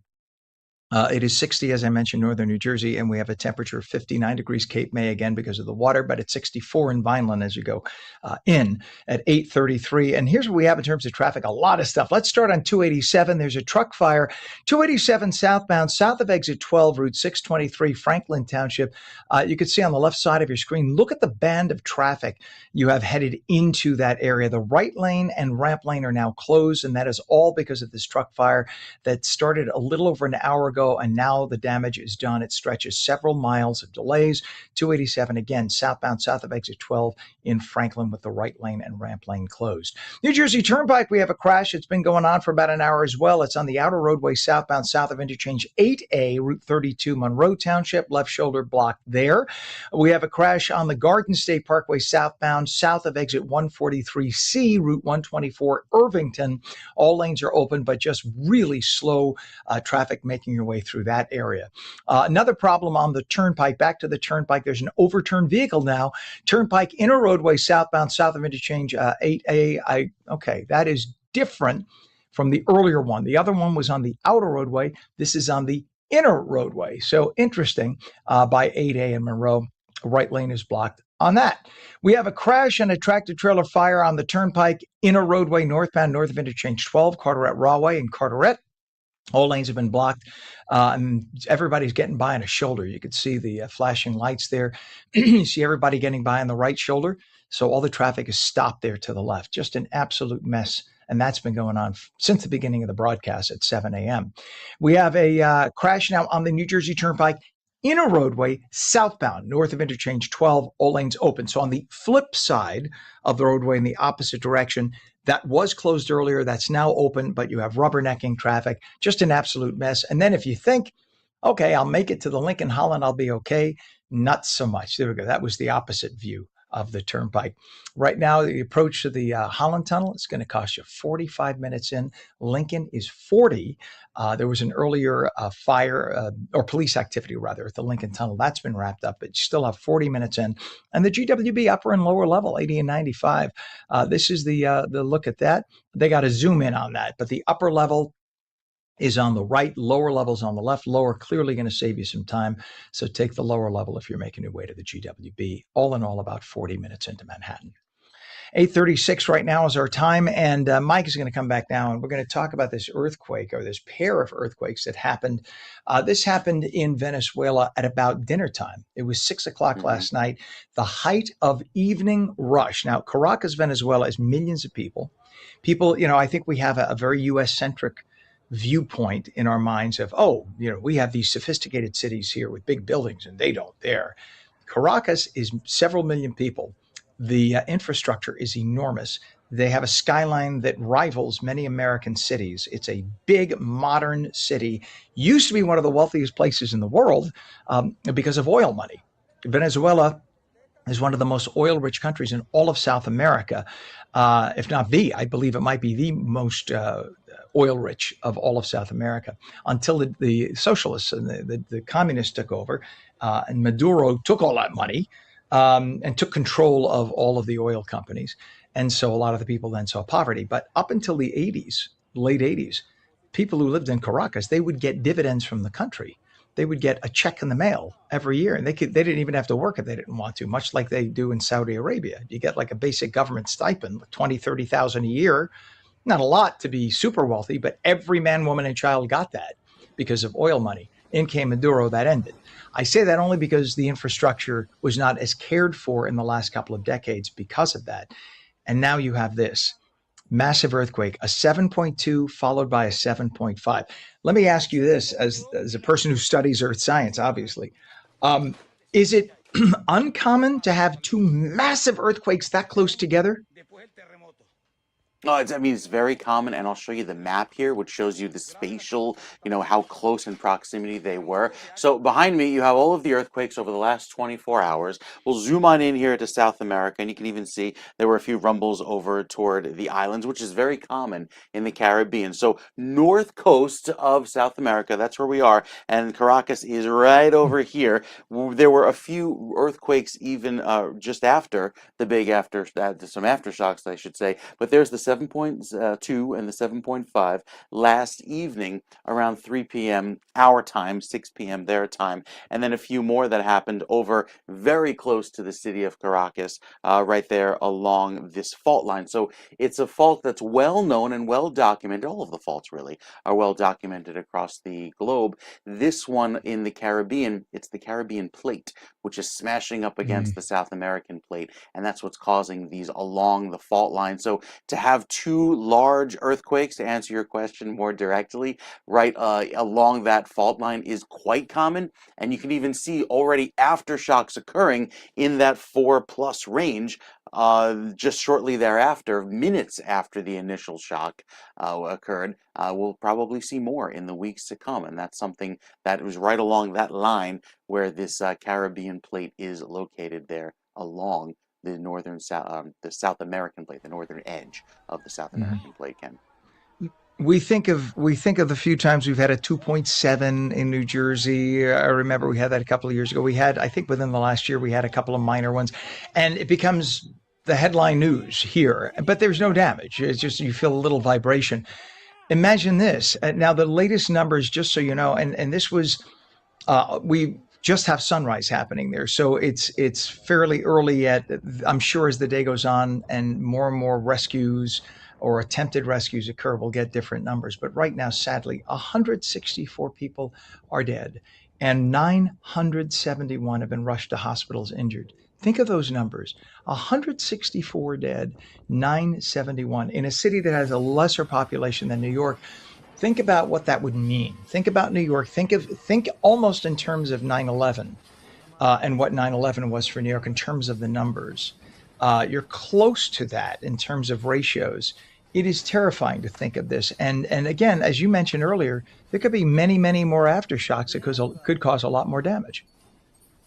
Yeah, the aftershocks are what concerns me because it's right as you're making buildings more unstable during search and rescue operations, or you're so close to getting someone, and then some of the rubble shifts and makes it more challenging. So that's the problem and the concern. Even with the main damage that was done, just a little more shaking from even energy that's half as powerful could create some more casualties in the coming days. Yeah, I think for people who don't realize, again, there is a huge skyline in Caracas, Venezuela, rivaling any major modern American city. They built that city on oil in the 70s and 80s, and it was just a massive skyline. You could see some images of it there, and a lot of those buildings are now going to be compromised. They're going to have their structural integrity checked to make sure that there aren't cracks in the foundation, to make sure that the beams are holding it up. Because would you want to get on the 30th, 40th floor of one of those high rises in an area where maybe 2 blocks away one of the buildings toppled? And that's No, terrifying. and Where are these people it going to takes sleep? months. Right, it takes months. If you remember, there was the big earthquake about 10 or 15 years ago in Modena, Italy, and one of my friends is a geologic engineer, out there, structural engineer, who had to go and survey all of the buildings. He didn't sleep or have, he was working double shifts for months, going through every building and making sure they're all, worthy of people, habitating them. So that's occupying them, I should Yeah. say. So that's something that is now in the phases to come in the next few weeks. All of the restless nights ahead for many factions of people. Absolutely terrifying. Again, the latest numbers: 164 dead, 971 hurt. That's just as the sun came up. That's what they were able to put together. That will, I'm sure, change sadly over the course of the day. United States, because we now have a good relationship with the interim president, the United States is sending aid. The problem that we have there right now is the major airport in Caracas is shut down because there are cracks on the runway. So we can't send C-4s. So we're going to have to send smaller planes. It's going to take a little bit more time, but we might be able to coordinate with the neighboring countries, Colombia, Peru, et cetera, and then they'd have to get everything in by car. Mike, always love your expertise on this matter. Thank you so much, sir. Appreciate it. You bet. You bet. All right, it's 8:43 right now, and we have a temperature of 67 degrees. When we come back, it is budget season in New Jersey, and residents have been feeling the impact of rising utility bills. Our friends from AARP New Jersey will present a segment that you will not want to miss. We're coming back in 2. Don't go away.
Welcome back to On New Jersey Mornings. I'm Ken Rosato, 845, taking calls at 888-658-0234. Straight to meteorologist Mike Favetta with the full Garden State forecast.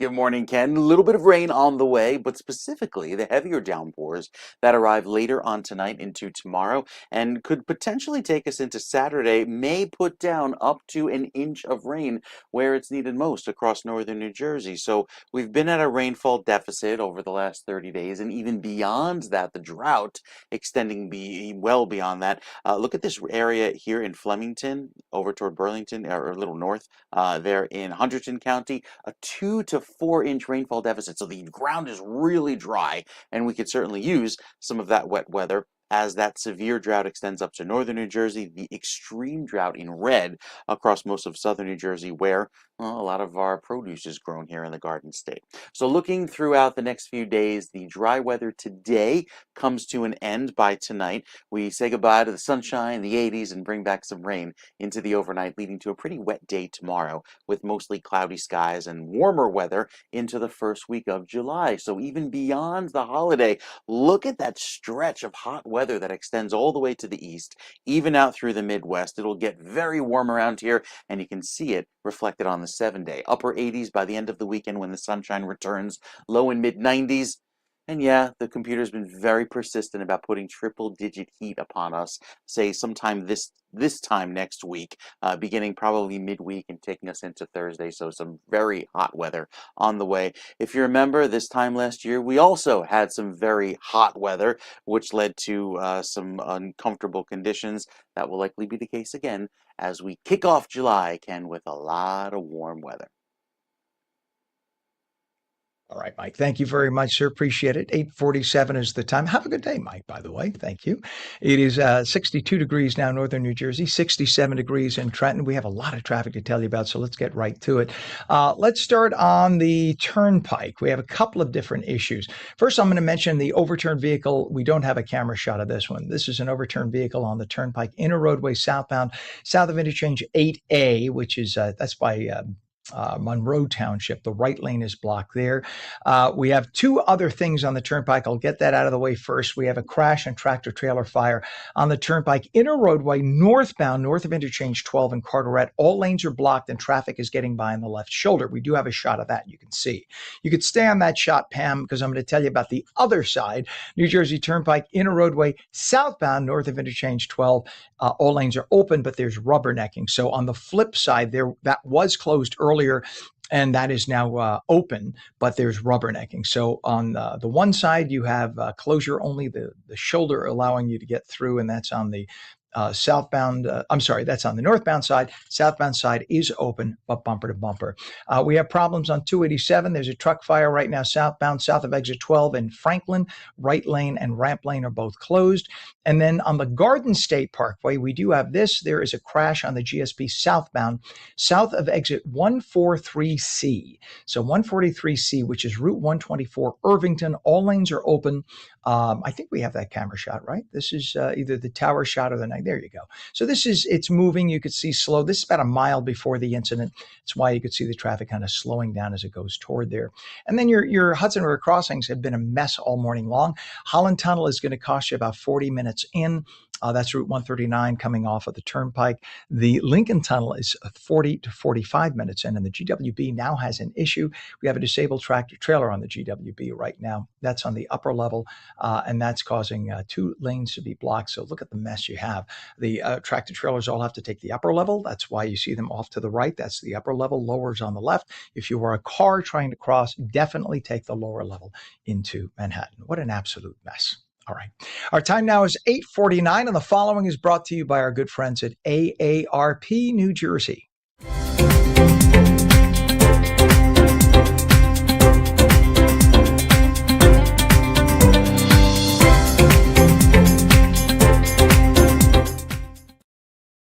Well, New Jersey residents certainly have been feeling the impact of rising utility bills, with many wondering why energy costs continue to climb. As lawmakers debate new proposals involving data centers and utility rates, questions remain about what's driving these increases and what can be done to provide relief. Remember, we were supposed to have everything change as of day one of the new administration. I know they're trying, but you got to scratch your head and say, what's going on? Joining us now is Brian Lippman, Director of the New Jersey Division of Rate Counsel, to help break it all down. Good morning to you, Brian. Good to have you on. Good morning, Ken. Nice to see you. I know everybody wants to snap their fingers and see things change, but it's not that easy, right? There's a lot to it. Utility bills, they become a major concern for New Jersey families, and that impacts the price of kind of everything else, doesn't it? Because all the companies and the warehouses, they got to pay utility bills too. Yeah, no, that's something that a lot of people don't seem to realize is that the bills don't just affect your residents, they affect the businesses as well. From the mom and pop stores that, have a refrigerator or freezer in the back, that they're paying higher electric bills, to major manufacturing that has electric bills. It ripples through the entire economy, and that causes other prices to go up. And is this unique to New Jersey right now, or is the rate as high everywhere else, or is it just like certain pockets? I would say throughout the country, it's an issue that's being discussed throughout the country. When I talk to my consumer advocates in other states, all the way out to California, this is an issue. Data centers are a huge issue. The amount of electricity that's being used is a huge issue. Here in PJM, Maryland especially is being hard hit. Virginia is being hard hit. This is not a New Jersey problem, and that's part of the issue. Is that because it's not a New Jersey problem, New Jersey can't solve it by itself. Yeah, Brian, we talked on the show in the last few months about solutions for these data centers. One being, I think Pulte Homes had a deal where I think 5 or 10,000 of their new homes were going to put these units the size of HVACs on the property. They were going to give the homeowner who bought the unit free internet, free Wi-Fi and internet. And those little units were going to be individual data centers. So there wouldn't be one giant demand on the grid. There would be a bunch of little demands, if you will, scattered among homes. So you wouldn't have as much of a demand of water and electricity, et cetera. And then you have Tesla was going to use all the individual Tesla cars as individual collective data centers. Why are these not being explored more? Why are companies still talking about building massive data centers that would literally suck up all the energy of a town? Well, two things. One, even though you're looking at individual uses, you have to look at the overall use total, and that's what the grid is going to be taking on. So even though we're having each home use their own electricity, the grid still has to supply the electricity to all those homes. The other thing is not everyone has that in their home. So I'm certain every one of your viewers has some type of smartphone in their hands, and they're doing AI searches. Those AI searches use significantly more electricity than a normal search. So our demand for data is driving demand for data centers. That's really what's happening. And what you're seeing is these massive data centers being built in response to the requirements of people who are using the AI. So now the question is, how can regulators make sure that residential customers aren't unfairly shouldering the huge costs from these large commercial users? Well, that's the real key here. I mean, the data centers are really the reason we're seeing what we're seeing right now. The PJM Independent Market Monitor said, but for the data centers, we wouldn't have seen those massive increases last year in the PJM market. And that's really, it's kind of supply and demand, but the demand is being driven by data centers. The goal here has to be to make the data centers pay for the demand that they are creating. And that means they need to build their own generation, their own supply, and bring it to us so that residential customers aren't paying for more generation. Part of what's happening is residential customers are being asked to pay more for generation because data centers need that generation. And that's an unfair burden on the residential customers. What we need to do is figure out a way to make sure that data centers are paying their fair share. And also, I know that some cities around the country have been talking about having these data centers literally provide their own power station, such as like mini nuclear power plants that would be much less dangerous, if you will, because they would be on a micro scale versus the massive 3 Mile Island plants. And because we now have AI can monitor with much more efficiency and much more accuracy, can monitor these nuclear facilities 24/7. I mean, 3 Mile Island, you had people fall asleep at the switch. That's basically what happened. In this case, you would have AI constantly monitoring this, which could offer better control. I know that Governor Sherrill has talked now about exploring the possibility of building a nuclear plant in southern New Jersey now to replace the one that was shuttered in the last few years. Is that something that might be a better long-term goal for us, because that's renewable, it doesn't pollute the atmosphere, et cetera. And nuclear plants today would not be the nuclear plants of 70 years ago, like Indian Point.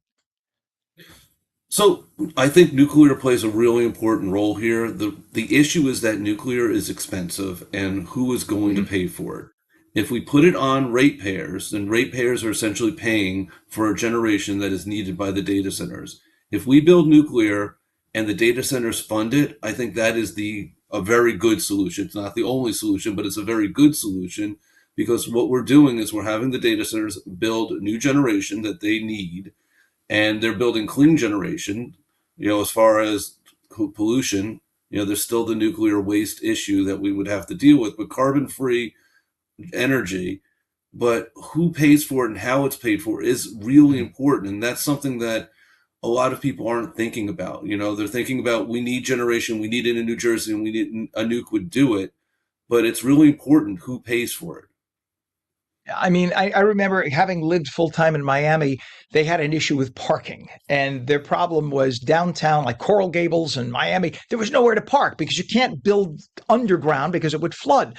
So what they did was they said, anyone who builds a building, you now have to make the first 10 floors, whatever, garage. And you have to have not only enough parking for everyone in the building and then some, but you have to provide overflow to the community. Same thing with these utilities, with these AI centers. Why not say you have to build, you are responsible 100% for providing your own electricity. You can't tap into the town. You have to provide your own electricity and provide enough to have overflow to supply the area as well. If that became a requirement and they have to pay for it, I think you'd have people embrace it. But I think you need government to make it easier, to kind of lower some of the regulations a little bit, to make it easier to have that happen. We got about 30 seconds left. What say you, Brian? The only issue I would say with that is that's not a New Jersey solution, because keep in mind, New Jersey could create that rule and a data center gets built in Pennsylvania across the river, and we still have the same impacts on our bills and on the generation needed. This needs to be a regional wide. We're part of a regional grid. It needs to be a regional solution. And really, PJM or the FERC or the federal government needs to step in and really force the data centers across the country to do it uniformly, the same way in every state. That's really what we need. Makes sense to me. Brian Lipman, Director of the New Jersey Division of Rate Counsel, thank you so much for your insight. Thanks for coming on this morning. Thank you for having me. It's good to see you again, Ken. Likewise. All right. It is now 8:58. We thank you for watching Out of Jersey Mornings. We're back again tomorrow morning, bright and early at 7. Till then, have a great day.